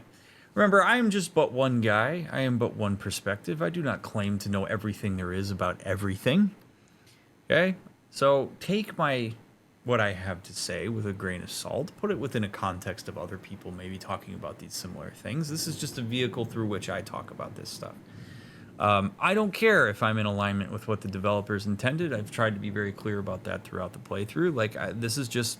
There are so many things represented in this game that lend themselves to some awesome deep talks, and I'm really grateful for that. So I'm glad that all of you that watch this, whether live or whether on YouTube, care about what I have to say, and I hope that I have brought meaning to this game, maybe breathe some life into it if it's a game that you are familiar with, or if you're coming along for the ride for the first time with me. I hope that this has really engaged you in this environment. But this has been a lot of fun for me to do, and I'm very much looking forward to part 7. So if you're binging, I'll see you right here in the office at the start of the next episode. If you're waiting for the next one to come out, we will get it out as soon as we can. I appreciate your presence and your engagement, so do leave a thumbs up, leave a comment, all that fun stuff, and you matter. I'll see you in the next one.